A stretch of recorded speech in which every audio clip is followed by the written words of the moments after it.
एक गुरुकुल में नित्य ध्यान करने का नियम था। साधना करने के बाद अपनी प्रगति अपने गुरु को बतानी पड़ती थी। एक नए लड़के को ध्यान करने में बहुत मुश्किल हो रही थी। ध्यान के दौरान वह एकाग्र नहीं हो पा रहे था। इस वजह से वह काफी नाराज था। उसके गुरु ने उससे पूछा, आखिर किस बात से नाराज हो? लड़के ने कहा, मैं जब भी साधना करता हूँ, कभी कभी कोई बात करने आ जाता है, कभी कभी कोई जानवर आ जाता है।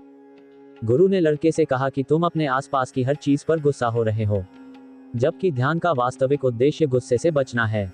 आपको अपने आसपास के लोगों, जानवरों और चीजों से परेशान हुए बिना ध्यान करने का तरीका खोजना होगा। फिर वह लड़का गुरुकुल के बाहर एक शांत जगह की तलाश में निकल पड़ा। उसने एक बहुत ही शांत नदी का किनारा देखा। वह वहीं अपनी चादर बिछाकर साधना करने लगा। जैसे ही उसने अपनी आंखें बंद की, उसे हवा के चलने की आवाज सुनाई दी, तो वह नाराज हो गया। फिर जब पेड़ के पत्तों की आवाज आई तो उसे गुस्सा आ गया। जब भी चिड़ियों की आवाज आती तो वह उस पर गुस्सा करने लगता। उसने सोचा कि नदी के तट पर बड़ी अशांति है, क्यों न मैं नदी के बीच में जाकर साधना करूं। वह एक नाव में बैठ गया और नदी के बीच में चला गया, और वहां उसने ध्यान करना शुरू कर दिया। नदी के बीच में ध्यान करते हुए लड़का अच्छा महसूस कर रहा था।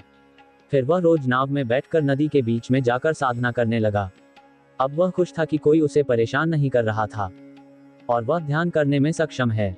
एक दिन नदी में ध्यान करते हुए उसने पानी के छींटे मारने की आवाज सुनी।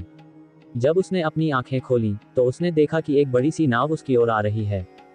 उसे बहुत गुस्सा आया। वह गुस्से से चिल्लाने लगा, अपनी नाव यहाँ मत लाओ, इसे मोड़ो। लेकिन नाव ने उस लड़के की नाव को टक्कर मार दी। लड़का गुस्से से लाल पीला हो गया। लेकिन जब उसने उस बड़ी नाव में देखा, वहां उसमें कोई नहीं था। तेज हवा के कारण वह नाव वहां आ गई। लड़के को अपने गुरु का प्रश्न याद आ गया कि तुम वास्तव में किससे नाराज हैं। अब लड़का समझ गया कि वह लोगों या स्थिति के कारण गुस्सा नहीं हो रहा है, बल्कि उसे गुस्सा अपनी ही प्रतिक्रिया पर आ रहा था।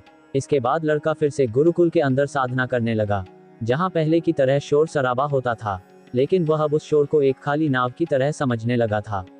इस कहानी से हमें सीख मिलती है कि आपकी मर्जी के बिना कोई भी चीज आपको गुस्सा नहीं दिला सकती।